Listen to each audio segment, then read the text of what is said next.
Narito na ang Tinig ng Kababaihan, ang programang tumatalakay sa karapatan ng kababaihan at iba pang kaugnay na usaping panlipunan. Tutok na sa programa kung saan ang boses mo ay mahalaga. Ito ang Tinig ng Kababaihan.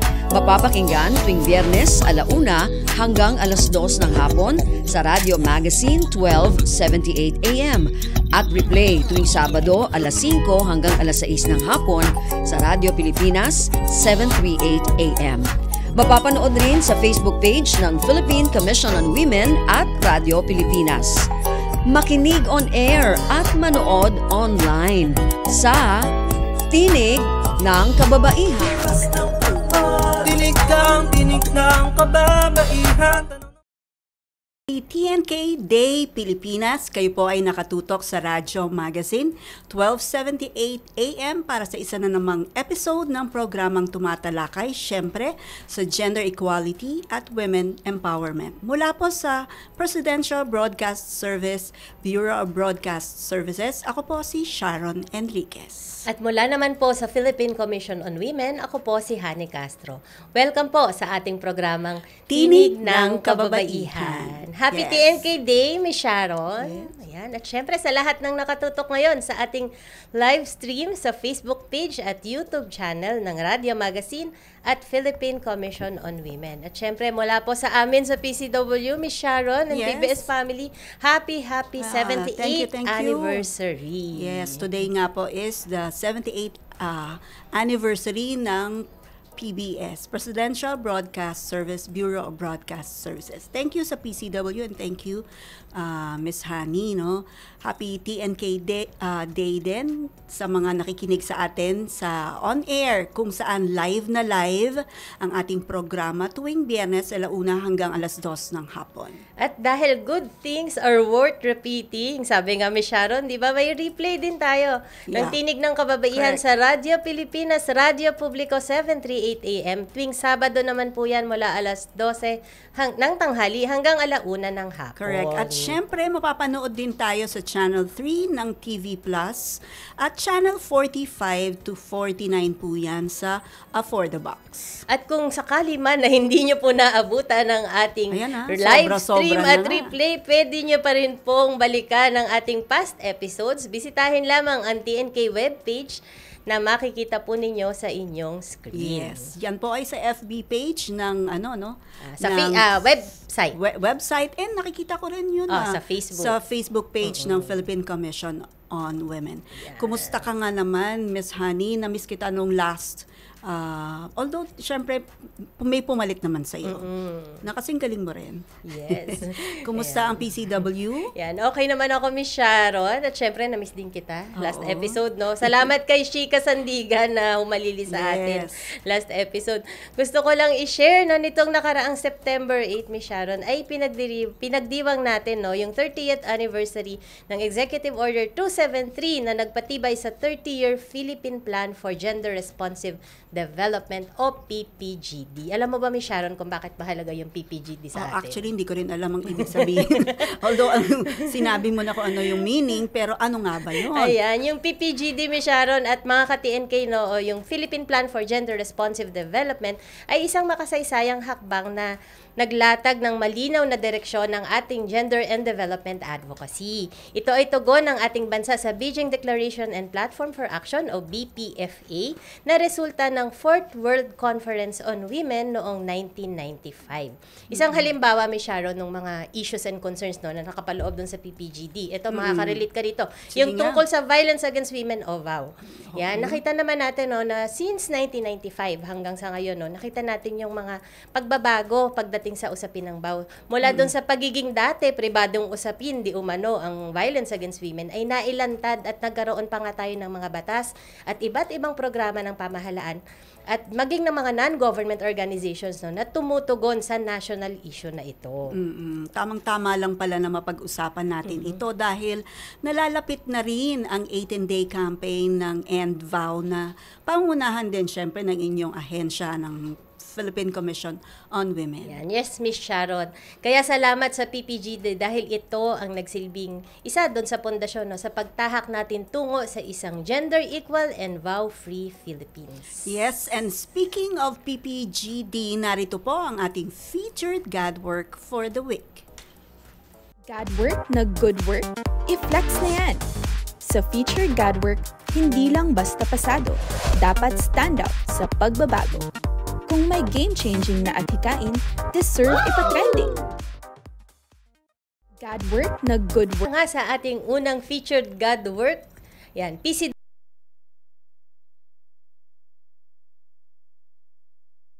Year Philippine Plan for Gender Responsive Development o PPGD na magtatapos ngayong taon. Isinagawa nga Ms. Sharon at mga ka-TNK ngayong linggong ito ng PCW ang Visayas Regional Consultation para tukuyin ang naging bunga ng PPGD. Ginanap po yan sa Cebu City. Nauna rito ang Mindanao Regional Consultation na ginanap noong August 19 and 20 sa Cagayan de Oro City. Ilan po doon sa mga nakitang pagbabagong idinulot ng PPGD sa Mindanao ay ang mga sumusunod. Una, pagkakaroon ng vow desk at designated officers ng 95% ng mga barangay. Establishment ng 53 adolescent-friendly health facilities. Pagkakaloob ng free housing program sa 49,623 individuals kung saan 583 ay allocated under ng Housing Assistance Program for Indigenous People at pagkakaroon ng 10% recruitment quota para sa mga uniformed women o yung mga uniform personnel. Partikular sa lungsod naman ng Ozami City sa Mindanao, ibinahagi ng ilang kalahok na naabot na nila ang mahigit 50% na bilang ng kababaihan mula occupy sa third level position mula pa noong taong 2019. Susundan ito ng Luzon leg bago ang National Validation Workshop sa buwan ng Oktubre. Nauna na ngang ipinahayag ng PCW na ang impormasyon na makakalap sa mga konsultasyon at iba't ibang panig ng ating bansa ay siyang bubuo sa assessment report ng PPGD. Ang report naman na ito ay isa sa magiging basehan ng pagbuo ng bagong long-term plan para sa pagsulong ng gender equality at women empowerment sa ating bansa na inaasahang uumpisahan sa pagpasok ng taong 2026. Okay, at samantala para isa pa uli nating featured God work, obra ni Juana, pangarap, pag-asa at pag-angat ng kababaihan sa Pagadian. Nagsimula sa isang maliit na libangan ng obra ni Juana ay lumaki at ngayon ay nagsisilbing simbolo ng pag-asa at pagpapalakas sa mga kababaihan sa Pagadian. Sa pangunguna ni Jane Ortiz, ang proyektong ito ay nagpakita kung paanong ang simpleng passion ay maaaring maging puwersa para sa pagpapaunlad ng kabuhayan at gender equality. Sa pamamagitan ng paggawa ng mga natatanging handcrafted products, binibigyan ng pagkakataon ng mga kababaihan na magkaroon ng sariling kita. Ang tunay na lakas ng obra ni Juana ay ang pagbuo nito ng isang komunidad ng mga babaeng artisan. Higit pa sa pagiging negosyo, naging plataporma rin po ito para sa mga kababaihan na tuklasin at paunlarin ang kanilang mga talento, habang sabay-sabay na nagtataguyod ng layaang pinansyal. Ang bawat gawa ay hindi lamang sumasalamin sa kanilang sining, kundi pati na rin sa kanilang katatagan at pagiging malikhain. Malaking bahagi ng tagumpay ng obra ni Juana ang suporta mula sa Department of Trade and Industry at City Government ng Pagadian. Sa pamamagitan ng mga programa at pagsasanay, binibigyan ang mga kababaihan ng pagkakataon para maging matagumpay sa pagnenegosyo. Ang obra ni Juana ay nagpapatunay na ang bawat babae ay may kakayahang maging leader, makalikha ng sariling tagumpay at makamit ang empowerment na nagbubukas ng pinto para sa mas pantay at maunlad na lipunan. Good job po sa mga kababaihan dyan sa Pagadian City. Siyempre, sa kapartner nila na DTI at City Government of Pagadian and sa Philippine Commission on Women at sa lahat ng Godvocates na nakasama sa PPGD assessments sa Mindanao at Visayas. Ngayon naman po ay dumako tayo sa ating segment kung saan diringgin natin ang say ng ating mga ka-TNK. Oras na naman para sa hashtag Say sa TNK. kung saan natin pinupulsuhan ang ating mamamayan tungkol sa topic natin kada episode. Para sumali, bisitahin at i-follow ang PCW Facebook at X accounts sa @PCWGovPH kung saan ipopost kada Webes ang ating question for the week. Dito sa TNK, lahat tayo may say. Kaya makipagtalakayan na sa amin at sumali sa #SaySaTNK. TNK, alam ba nyo na ang September ay kinikilala rin na Maritime and Archipelagic Nation Awareness Month o MANAMO. Galing ng shortcut ng MANAMO. Yan.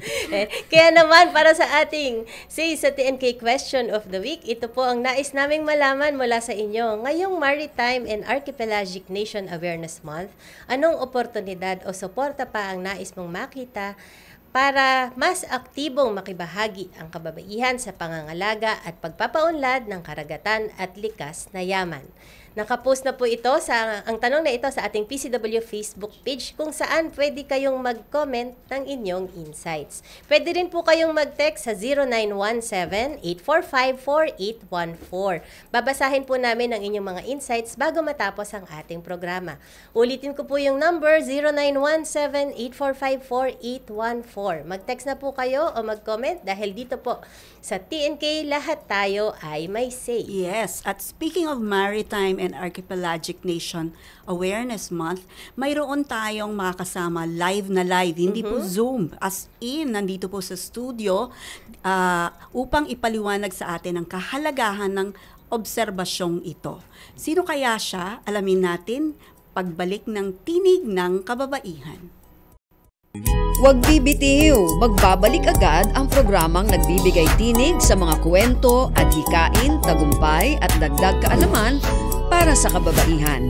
Ito ang Tinig ng Kababaihan. Tinig kang tinig ng kababaihan. Tanong na madahalaga niya. Game, 1, 2, and... Paa, tuhod, balik at ulo, itapwetan, baywang at sus. Huwag mong titigan ang hindi sa'yo at maging disenteng tao. Pare, ang catcalling ay isang uri ng sexual harassment. Di biro ang sexual harassment at di nakakamacho ang pang-aabuso. Isang paalala mula sa Philippine Commission on Women.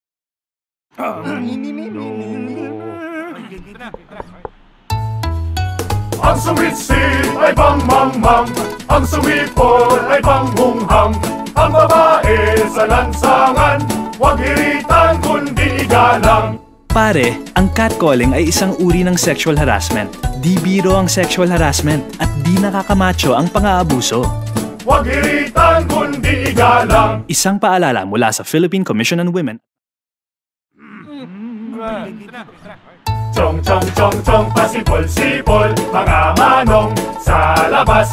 Pagtigil at gumalang, kaya ikaw sara bibig, kundi maganda ang lalabas. Pare, ang catcalling ay isang uri ng sexual harassment. Di biro ang sexual harassment at di nakakamacho ang pang-aabuso. Kaya ikaw sara bibig, kundi maganda ang lalabas. Isang paalala mula sa Philippine Commission on Women. Nagbabalik ang makabuluhang talakayan, pagbabahagi ng kaalaman at pagbibigay tinig sa mga kwento, adhikain at tagumpay ng kababaihan. Narito na ang Tinig ng Kababaihan. Tinig kang tinig ng kababaihan. Tanong na madahalaga niya. Welcome back po sa Tinig ng Kababaihan. At dahil nga Maritime and Archipelagic Nation Awareness Month ngayong September, ang ating episode sa araw na ito ay pinamagatang We, the Sea, and Our Nation's Story. At para ibahagi sa atin ang kahalagahan ng pagdiriwang na ito, ikinararangal po namin ipakilala sa inyo ang aming special guest sa araw na ito. Mga ka-TNK, i-welcome po natin dito sa ating studio ang spokesperson ng National Maritime Council, walang iba kundi si Undersecretary Alexander Lopez. Happy TNK Day, Yusek! happy TNT Day also, Miss Sharon and Miss Honey. Ayan. At happy anniversary din sa 78th anniversary ng PBS. Thank you. Thank you. Thank you, Yusek. Welcome po sa ating programa. Ayan, bilang panimula, Yusek, Alex na lang. Yusek Alex, para close tayo. Maaari po ba niyong ipakilala ang inyong ahensya sa ating mga ka-TNK? And ano po ba yung pangunahing papel ng National Maritime Council sa pangangalaga nga po at pamamahala ng ating karagatan at pati yung yamang dagat, syempre na nandun. Yeah. Okay, batiin ko na rin yung mga ating nakikinig at nanonood ng mga kababayan, especially yung mga ating mga kababaihan sa buong lipunan. Okay, bago ko sagutin yung tanong, Miss Sharon, Miss Honey, magbibigay ako ng konteksto. No? Kasi alam nyo ba na yung ratio ng ating kalupaan sa karagatan ay 1:7? Ang ibig sabihin, isang kwadrado kilometro ng lupa ay may kaakibat na 7 kwadradong kilometro. So, mas ng marami karagatan. tayong tubig, dagat. Yeah. So kung titignan nyo, ganun kalaki yung dagat. Sa kalupaan. At 60% o 60% ng ating populasyon ay nakatira sa coastal areas, o coastal communities. So, kaya nga, bakit natin sinabi na maritime country tayo or archipelagic country tayo? Una-una sa archipelagic. Kasi ito yung geographical features natin. No? Marami tayong isla, 7,000, sabi na 7,600 na, from 7,100 plus. Ngayon, 7,600 Dami nang natuklasang bagong isla. At itong mga isla na to ay napapaligiran ng dagat. So that makes us yung nagiging archipelago tayo. Bakit naman tayo nagiging maritime? Kaya sabi ko kanina, mas malaking karagatan, 60% ng ating populasyon ay nasa coastal communities. Ang kanilang kabuhayan o way of life ay actually nakadikit sa karagatan. Trabaho, pangingisda, even yung mga seafaring natin, seafarers ay nagiging kababayan, nagiging mga merchant personnel nasa barko. Yung ating mga food supplies, mga isda, aqua marine resources ay nasa dagat. Ang ating mga avian resource ay nasa dagat. So basically, that makes us a maritime country and isang archipelago. Okay. Yung National Maritime Council ay actually 2024 lang siya nagsimula. But as a Maritime National Council. Pero actually yung 2011 ito ay tinatawag ng National Coast Watch Council. Pinalitan lang po ang pangalan. Pinalitan lang pangalan. Kasi again, babalik tayo dun sa konteksto ng archipelagic, no. Marami tayong isla, marami tayong lagusan at pwedeng pasukan. So porous, sa English porous. At doon lumalabas yung mga transnational crimes, syndicates like smuggling, illegal traffic of women, children, terrorists, so even weapons of mass destruction. So yun yung mga transnational threats na kinaharap ng ating gobyerno. That's why nagtatag tayo ng National Coast Watch Council, Coast Watch Council in 2011 para bantayan yung tinatawag natin maritime security threats ng bansa. So, okay. Fast forward, noong 2024, sa ng ating bagong administrasyon, sabi niya, parang mas maganda siguro kung gawin nating national. So nangyari, National Maritime Council na at nadagdagan ng mga miyembro. Miyembro ng mga departments o agencies. Mga pangunahing departamento dyan, yung Department of National Defense, DOJ, Department of Justice, Department of Foreign Affairs, even DNR, yung mga ahensya ng gobyerno na merong mandatory sa karagatan. Parang kumbaga katipon-tipon kayo. Yes. Pero sino po yung pinaka head? Kayo po ang yung council. Council. Ang council kasi ay pinangungunahan ng ating executive secretary si Secretary Bersamin. So itong lahat ng mga department nito may mga operating arms like pag DND, ang operating arm niya yung Armed Forces. Ang DOTR, yung Coast Guard, yung Department of Agriculture, yung BFAR, yung DOJ, PSG nan kasama rin po. Ang PSG kasi, arm siya ng presidente. Security arm siya ng presidente. Ay, PSG hindi. Philippine Coast Guard pala, Coast PCG. Guard. DOTR, PCG. PCG. Under DOTR naman siya. So, Okay. yun yung mga principal member agencies and support agencies. Ayun. So, ang kalagahan ng council, siya yung central policy making body. Kumbaga siya pinagmataas kasi before kasi kanya-kanya mandato yung kanya-kanyang departamento. Yes. Okay. Meron silang sariling budget, meron silang sariling procurement system, no? Kita namin parang they are operating in silos. Kanya-kanya. Kanya-kanya. So dapat talaga dahil may commonality among agencies. So dapat ganun na. So lumabas dito si Council, National Maritime Council. Ang purpose nito para to come up with a unified, coordinated, and effective maritime governance sa ating karagatan, working on the maritime safety, security, and maritime domain awareness. Ano ba yung maritime domain awareness? It's yung tinatawag natin na dapat nakikita natin kung ano nangyayari sa ating buong karagatan. Sa buong kalpuan. So, dapat magtipon-tipon yung itong mga different agencies na to para isa yung nakikita natin, isa yung messaging natin. Kasi nga magkadugtong din yung yung pangangalaga mo doon sa yaman dagat. Kasama doon yung hanggang saan ba yung teritoryo natin bilang Pilipinas. Precisely. Isa pa yun. So, talagang hindi pwedeng yung mga BFAR at DNR lang to. Kailangan kasama even yung national defense, foreign affairs, sabi nga ni Sir, no? So dapat talaga si Council. under one umbrella siya na again policy making yung council, no? So yung ginagawa mo kang nagdo-duplicate kayo to, siguro baka pwede nating yan. Para maging effective nga yung pagbabanda. Hindi mas yung efficient. Effective and efficient. Hindi yung kasi ito yung gastos mo, gagastusin mo to. Baka pwede tayong di ba? Let's pool resources, no? Sabi ka nga. Para again that works on the maritime governance framework. So doon pumapasok ang council to have a coherent and cohesive approach to any maritime issue or matter. Tsaka may iisa kayong sinusundan. Yes. Pare-pareho kayo ng direksyon. Merong kumukumpas ba?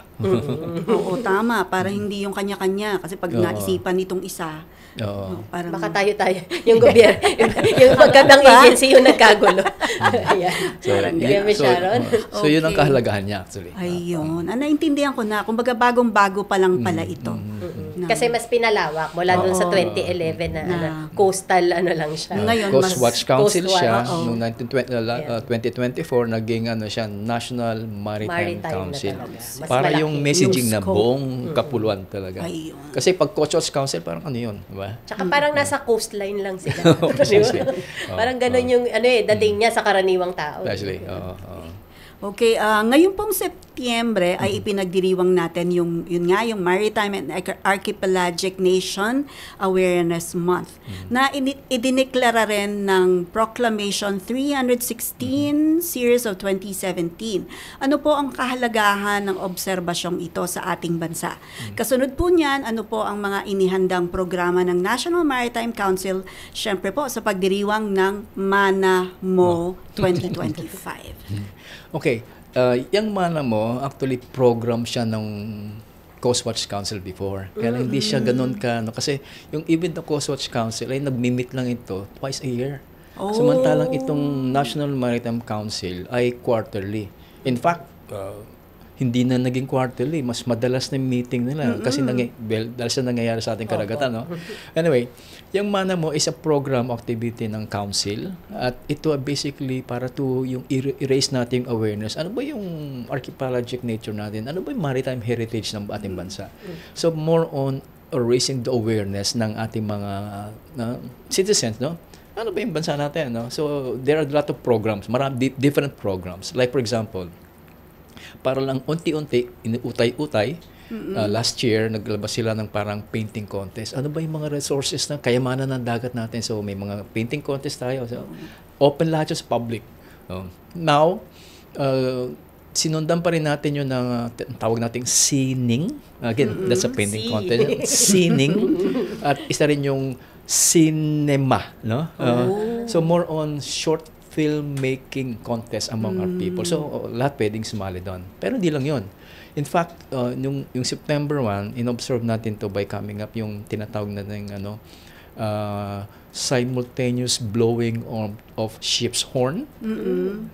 Navy, Coast Guard, even yung mga merchant vessels natin, sabay-sabay. Yung at 8 o'clock, ang ganda parang sinasabi natin, we are unified as a maritime community, as a sector. No? So ganun yun. Meron pang nag-flag racing din tayo sa Rizal Park. Ang nag-sponsor dito yung National Park and Development. Then again, mana mo yung pinaka nila. So mayroong programa doon, may nag-speech kung ano yung kinahanat natin, ano yung programa ng gobyerno. So the likes, no? Actually marami pa. In fact, sabi nila, bakit September lang? Bakit hindi whole year? Whole year. Actually, year round. na-address natin yun. We came up with a directive memorandum circular. Sinasabi natin sa lahat ng gobyerno, even GOCCs, and na-encourage yung private na to celebrate yung maritime natin all year round. Ayaw lang natin baguhin yung kasi mana mo kasi yung catching yun mana mo. Kaya sabi nga na yung whatever we do now, kung ano ginagawa natin ay mamanahin ng mga salinlahi, susunod na salinlahi. Napagsabi mo, Yusek Alex, yung dapat whole year round na natin i-celebrate. Punta tayo dun sa next question namin. Yan, mainit na usapin po ngayon yung West Philippine Sea, Yusek. Ano po ba yung nais ninyo bilang kayo po spokesperson ng ating National Maritime Council? Ano po yung nais nyong ipaalam sa ating mga kababayan pagdating po sa usapin ng West Philippine Sea para po mas mapaigting po yung kanilang pagmamahal sa ating bansa at sa bilang tayo nga po ay isang maritime or archipelagic nation. Okay. Maliit na konteksto at historical background. Kung sinabi natin kanina 1:7 yung natin yung karagatan natin 7, actually West Philippine Sea is 1/4 ng 7 na yun. 1/4 of the whole buong karagatan natin, 1/4 doon ay West Philippine Sea. So ganun siya kalaki. Laki. Okay. Pagdating naman doon sa hamon, actually malaking hamon na hinaharap ng ating bansa, ng ating mamayan, ng ating generasyon at susunod na henerasyon. Sabi nga ni Justice Carpio, itong issue na sa West Philippine Sea ay intergenerational, no? Even in our lifetime, hindi man susolve ito eh. Why? Kasi ang kalaban natin dito is napakalaking bansa eh. Number 2 in the economy, no? Number 1 US, Shell number 2. At pagdating naman sa kanyang navy, siya yung number 1, siya the biggest navy in the world. Kakapiranggot lang tayo samantala sa pagkalakalaki. So no-brainer yun na kakalabanin na sa military, hindi tayo makakata. So ang ginawa natin, lumaban tayo sa legal. No? Tawag nga doon, right is might, hindi yung might is right. No? So sa legal, nag-file tayo ng case before sa International Court noong 2013 at noong 2016, nanalo tayo. Landmark decision yon actually, even in international law. Kasi a very small country, napakalit na bansa, nanalo sa pagkalalaking bansa. Landmark yun. No? And it's binding. Kahit na sinasabi ni China, hindi kami makikilahok dyan. Insofar as international is concerned, it's binding. No? Dapat tumalima sila doon. Ano ba yung sinasabi ng 26th Arbitral Award na yung expansive claim ng China na gusto nilang sakupin yung buong South China Sea, no? Almost 90%, ay walang silbi, walang basehan sa international law. At sinabi pa rin na yung ginagawa ng China doon sa ay illegal, yung hinaharangan yung ating mga isda. Like for example, Scarborough, sinasabi traditional fishing ground yung dapat yung sinisira nila yung ating yaman dagat, yung mga resources kasi yung artificial island building no ginawa nila 2014, 2016, massive yung ginawa na reclamation activity. So massive din yun, nasira yung mga corals. So yun ang sinasabi ng award. So dapat magpunyagi tayo doon sa iyo. No? That's a landmark and it's a victory on the part ng ating gobyerno. Nandun pa rin po ba yung ginawa nilang... Ano pa rin yun?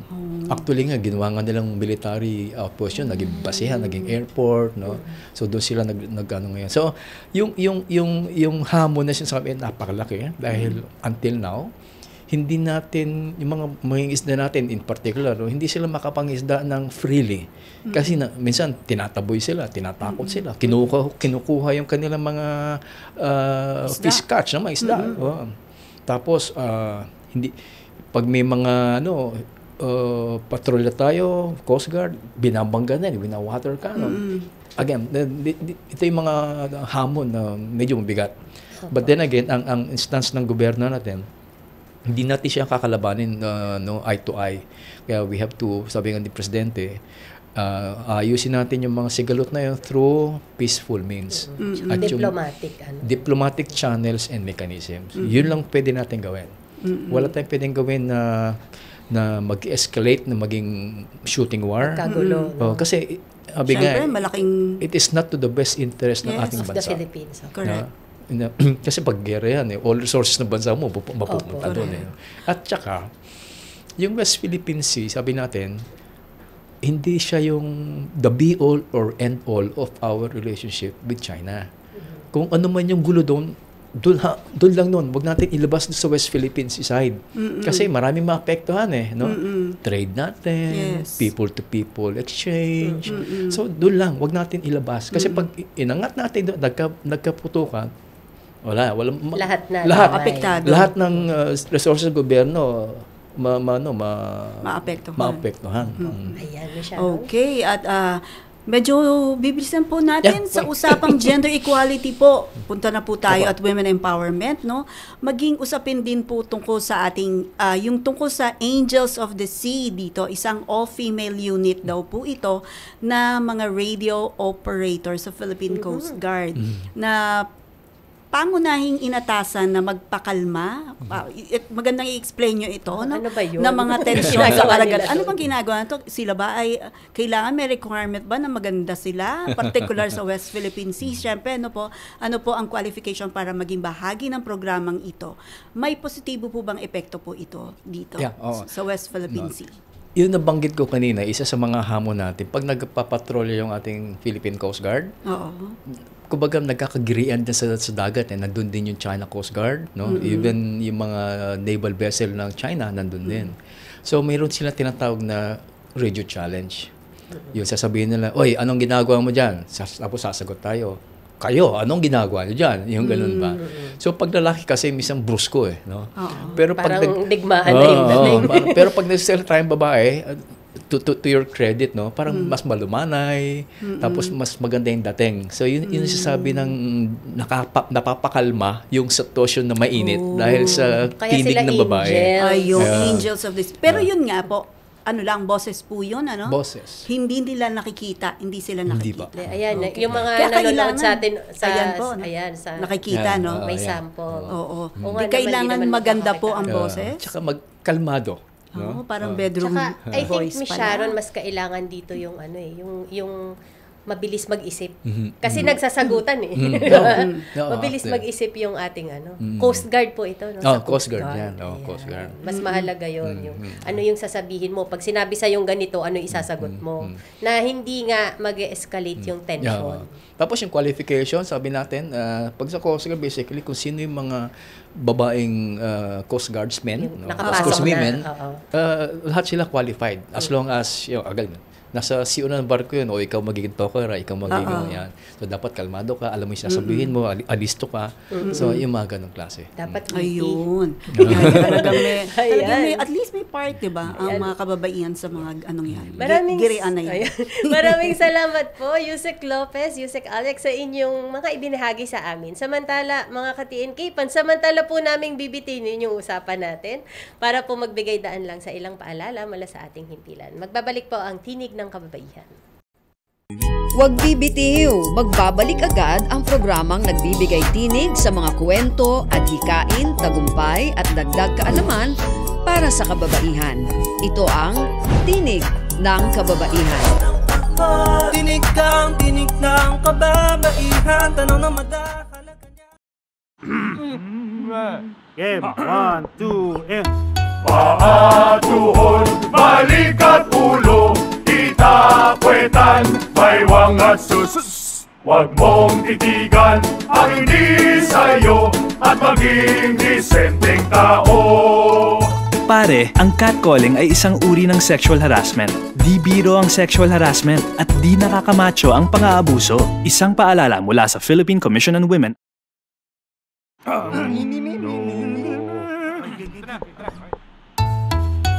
Ang suwit-sit ay pangmangmang, ang suwipol ay panghunghang. Ang babae sa lansangan, huwag iritan kundi igalang. Pare, ang catcalling ay isang uri ng sexual harassment. Di biro ang sexual harassment at di nakakamacho ang pang-aabuso. Huwag iritan kundi igalang. Isang paalala mula sa Philippine Commission on Women. Chong chong chong chong, pasipol-sipol, mga manong sa labas. Magpigil at gumalang, kaya ikaw sara bibig, kundi maganda ang lalabas. Pare, ang catcalling ay isang uri ng sexual harassment. Di biro ang sexual harassment at di nakakamacho ang pang-aabuso. Kaya ikaw sara bibig, kundi maganda ang lalabas. Isang paalala mula sa Philippine Commission on Women. Nagbabalik ang makabuluhang talakayan, pagbabahagi ng kaalaman at pagbibigay tinig sa mga kwento, adhikain at tagumpay ng kababaihan. Narito na ang Tinig ng Kababaihan. Tinig ng kababaihan, tanong ng madakalagan. Nakatutok pa rin sa Tinig ng Kababaihan at para po sa ating episode na pinamagatang We, the Sea and Our Nation's Story, kasama pa rin po natin live na live ngayon dito sa ating studio ang spokesperson ng National Maritime Council, walang iba kundi si Undersecretary Alexander Lopez. At syempre, Yusek, sa pagpapatuloy po ng ating question, bukod sa West Philippine Sea, ano po ba ang isyong kinakaharap ng ating karagatan ngayon at paano po ito direktang nakakaapekto sa buong bansa? Okay. Kakibat ng ating pagkapanalo sa Arbitral Award, pumasa ang gobyerno nating dalawang batas, yung Maritime Zones Act at Archipelago Sea Lanes Act. Ito yung Maritime Zones Act, ito yung nagde-declare kung ano talaga yung territorial, contiguous at easy. So, meron na tayo na. Maganda yun. Yung Archipelago Sea Lanes Act naman, ito yung mga karagatan sa loob. So, dapat natin, kung saan lang ang pwede dumaan yung mga barko, especially yung mga foreign ships, doon lang pwede sila dumaan. Yun ay binabalangkas natin. Paano ba natin i-implement yun? So, hindi natin ma-implement fully yun kasi meron siyang, dapat meron siyang bus from the International Maritime Organization. Kasi marami nagko-complain dyan ng mga international shipping lines. Kasi sabi, masyado malayo po yan, magasto. So, yun ang inaano nila. Kasi meron tayong traditional shipping lanes now, with these archipelagic sea lanes, sasabihin na, dito lang yung pwedeng dumaan. Ayun naman ay para sa protection ng ating bansa. Correct. Hindi yung pwedeng paikot-ikot ka kasi security naman ang hinabol natin dito. So, that's one of the kumbaga pinapaalam din sa kanila, ina-advise na mula ngayon, ito na pong pwedeng daanan niyo. Hindi na pwede yung dati. Isa pang hindi lang West Philippines. Ito yung sa larangan ng informasyon. Nabanggit ko kanina sana na kasi sa information space kasi dominado ng China. So, kasi meron silang state-controlled, state-owned, and state-influenced media. Hindi natin mabutas yun. Sana, kasi even yung mga Pilipino natin sa abroad, ang naririnig lang nila yung naratibo ng China. So, dapat ito yung natin, merong cognitive warfare na ginagawa ng China. So, we are looking at that. Paano ba natin ma-address yun? Paano ba natin, kasi even yung mga kababayan natin, mga scholars, politicians, ang narrative nila, sinasabi nila, China Kasi yun yung widely available. Instead of us, yung naratibo ng gobyerno natin, ayun ang naririnig ng mga natin. So, instead na ma-unify natin yung mga Pilipino, nagkawatak-watak pa. And very prevalent yan. Kung titignan mo sa Facebook, yung mga communication, bakit ganyan kayo, mga duwag kayo, yung mga ganun So, ang dapat marinig nila, yung ano ba yung ginagawa ng gobyerno. At maipaliwanag yung stance nga natin na through diplomatic and peaceful process, yung ating pag-claim dun sa ating teritoryo. Ayan. Yusek, bukod po dun sa Angels of the Sea, napakagandang program po nito. Meron pa po ba tayong ibang programs na involve yung mga kababaihan, lalo na po sa usapin na may kinalaman sa ating mga karagatan? Yeah. Actually, for one, di ba sa ating mga sanay gobyerno, meron tayong tinatawag na 5% of the budget goes to GAD, di ba? Pagdating naman dito, actually, hindi lang sa Coast Guard meron noon. Even sa Philippine Navy, meron kaming tinatawag before na all-women crew. Itong barko na to, lahat dito ay buhat kababaihan.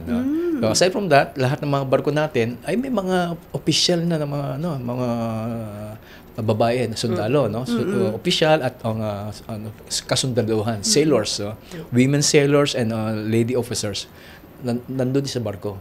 In fact, mayroon na rin tayong mga malaking barko na ang naging commanding officer doon ay babae. May naging commodore na rin, no? Talagang very open na. Open na. Very very sensitive kami doon sa kumbaga gender sensitivity, isang issue sa amin 'yon. Tapos meron pa pala pagdating sa maritime, meron isang civilian platform, ang tawag nila doon ay Archipelagic Women of the Philippines. Sila ay nakakikilahok para doon sa raising yung rights ng kababaihan and how can they help in the programs of government. In fact, naging significant sila doon yung ginawa nilang Maritime Summit 2 or 3 years back. Nakapagano sila lang, ano ba yung mga maritime agenda natin galing sa mga kababaihan natin through that Archipelagic Women of the Philippines. Okay, empowerment nila. Yes, kung dati ay dominated ng men, ang mga kalalakihan, ay ngayon ay nakapasok na ang mga kababaihan. Yan, maraming salamat po, Yusek Lopez, at sa ating mga ka-TNK. Wait lang. May na-skip tayo.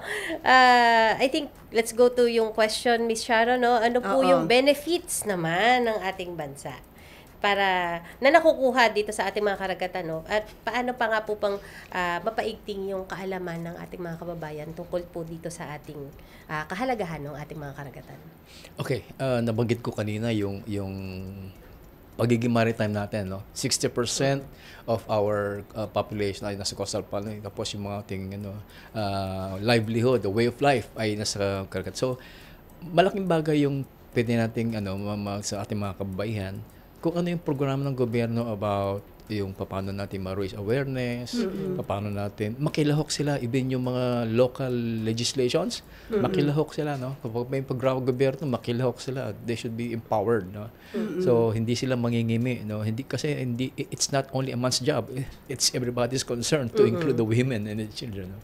So, basically, panindigan nila, no? Hindi yung babae kasi ako, hindi gano'n. Babae kami. Sabi mo, Yusek, yung yung dapat makilahok. So, kung halimbawa po, yung mga ka-TNK natin, yung mga listeners natin, wala naman silang balak pumasok na mag-Coast Guard o mag-Navy. Pero nandun po sila sa mga communities, like coastal communities. Ano po ba yung mga avenues or channels para masabi nga natin na makalahok sila dun sa pagbuo ng programs o mga projects dun sa communities? Actually, ano po yung meron dun sa grounds? Actually, marami na po. For example, sa mga programa ng local community o munisipyo,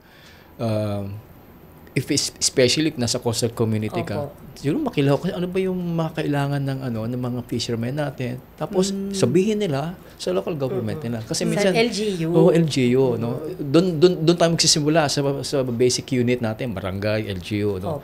Tapos from there, maiakyat sa taas, no. Kaya again, ang maganda naman sa programa ng gobyerno natin, nakikinig yung gobyerno natin ngayon. DSWD, Bureau of Fisheries. So, sabi nga kanina, makilahok sila actively. Active citizenship. So, dun sa kanilang sariling communities, hindi nila kailangan pumunta ng Maynila para makilahok. Even dun sa communities nila, sa barangay, sabi nga ni Yusek, sa munisipyo, parang hanapin nila saan yung mga usapin tungkol dun sa mga concerns na meron sila sa kanilang komunidad. And, ayun, makakaasa nga sila na unti-unti makakarating hanggang sa national. Kasi nga may council na nga tayo. At interagency. Correct. Okay. Mukhang naitanong na natin yan. Oo, doon na tayo. So, I think, ayan, pwede na tayong dumako sa ating insights. Sa ating pong mga insights. Yusek, meron po kaming babasahing mga insights galing po sa ating mga listeners. Pwede, after po nito, ay magko-comment po kayo. Okay po. Sabi po yung insight po ni Eden Alnas Duldulaw Soriano, huwag nating hayaan maghapon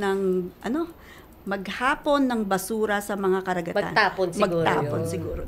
Magtapon ng basura sa mga karagatan o ilog na nagbibigay sa atin ng kayamanan upang mapanatiling maayos ang ating yaman dagat at ligtas na mamamayan lalo na sa katubigan. Ayan. Dito sa doon sa naunang si Ma'am LV Pakingan, Miss Sharon, sabi niya, nais kong makita ang mas maraming oportunidad para sa pagsasanay at edukasyon ng kababaihan para sa pangangalaga ng karagatan. Kasama dito ang waste management para hindi po nagiging polluted ang dagat at pagkakaroon ng kaalaman sa livelihood training para magamit sa tama at hindi maabuso yung yamang dagat. Sunod At ko na sinabi naman ni Sean Kyle Yan. Flores, magandang magkaroon ng mga programa na magsasanay sa kababaihan tungkol sa sustainable fishing, marine conservation at ecotourism upang mas magamit ang kanilang galing at malasakit sa kalikasan.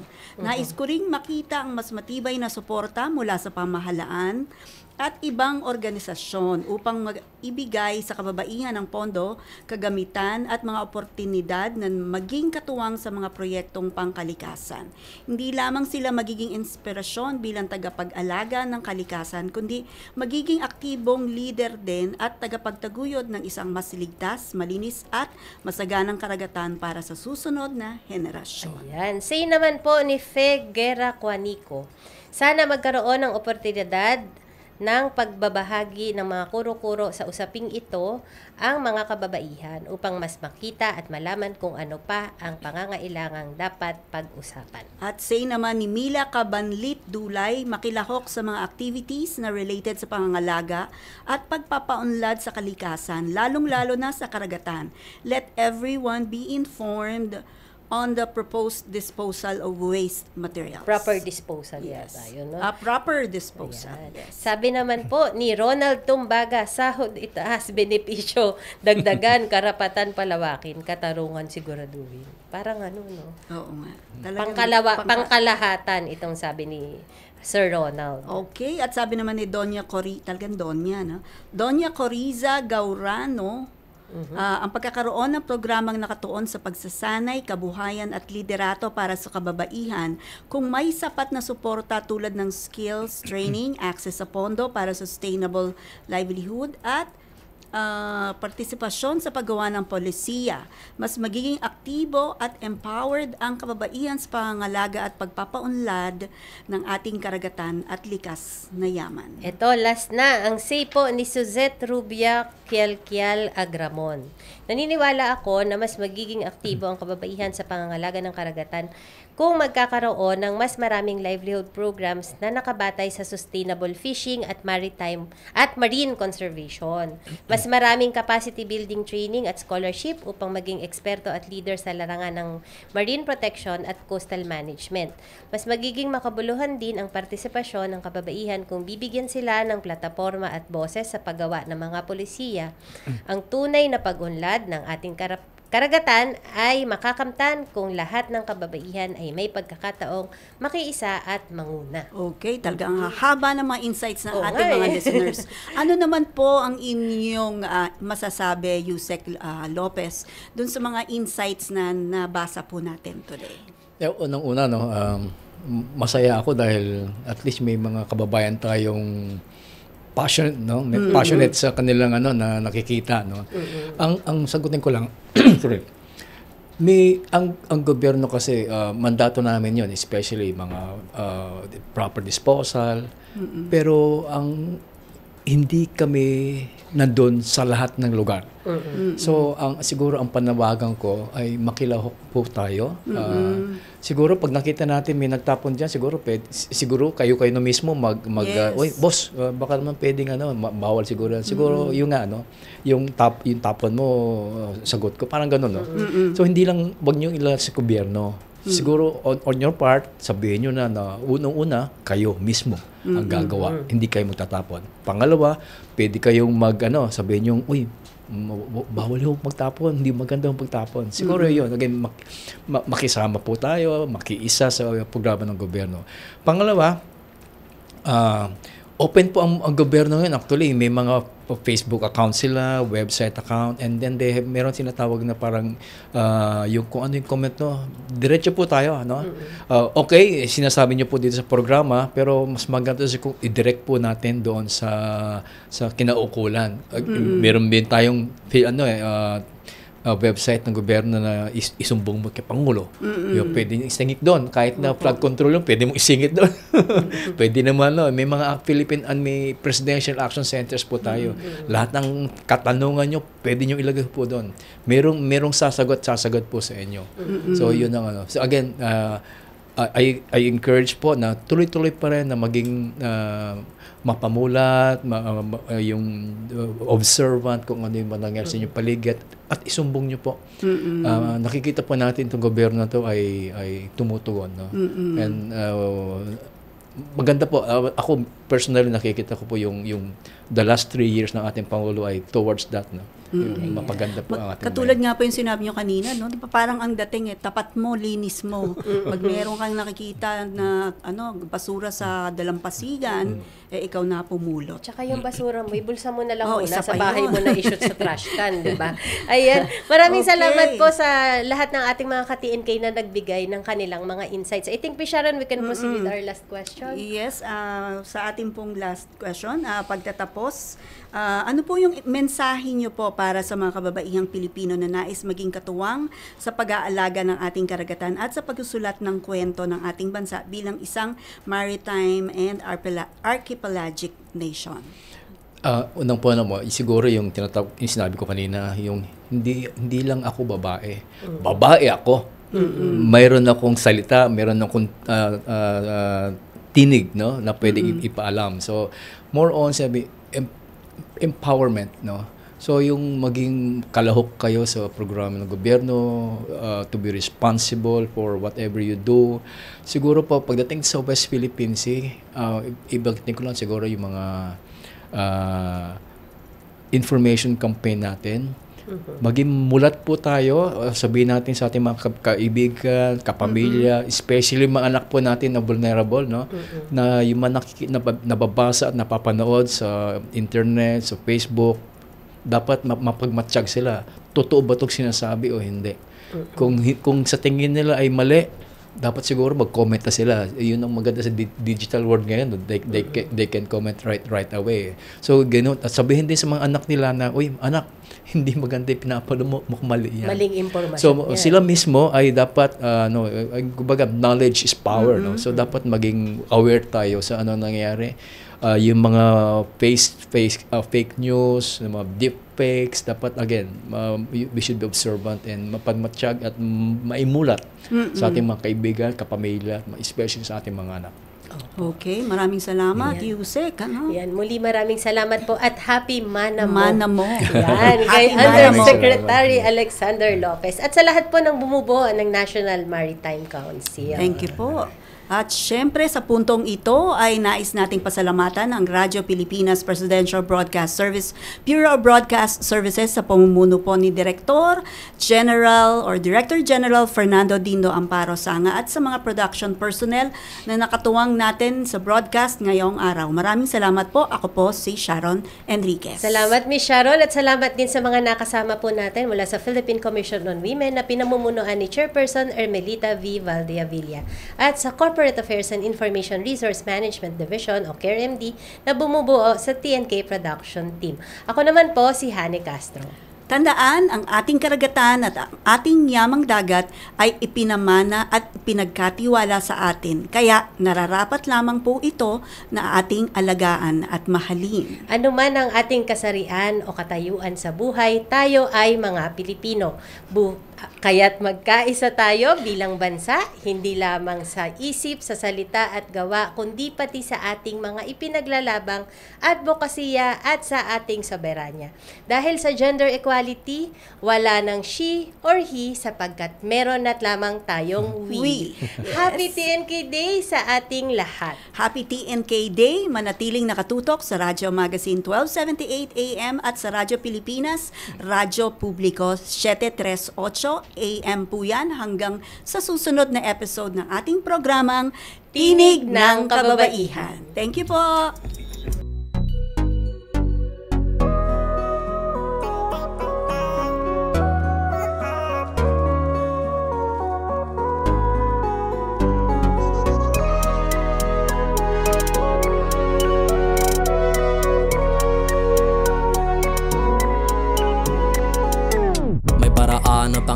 ka sa apat na sulok ng kahirapan. Alisin ang takip na humahadlang upang maabot ang karangyaan. Iahon sa sisidlang pananaw at tradisyon na napatas sa kinamulatan. Itulak ang dingding ng diskriminasyon sa ginagalawang lipunan. Tinig kang tinig ng kababaihan, tanaw na madahalaga niyang di matatawaran. May masigabong pagdiriwang sa pakinabang ng dulot ng angkin niyang kakayanan. May paraan upang bigyan ka ng tamang panglingap sa kalusugan. Ang kinin ng pagunlad na dulot ng edukasyong di nalilimitahan. Humakbang palabas sa parisukat na nagusto lang kulungan. Patunayan kaya makipagsabayan sa mga pinunong kalalakihan. Tinig ang tinig ng kababaihan, tanaw na madahalaga niyang di matatawaran. May masigabong pagdiriwang sa pakinabang na dulot ng angkin niyang kakayanan. Panahon ng kahon ng media ay pawalang ka ng tuluyan. Ipakita ko ano ang tunay na taglay mong kagandahan. Panahon ng palayain ka sa kahon ng mga batas pangkalikasan. At isa alang-alang din ang iyong pangailangan at kapakanan.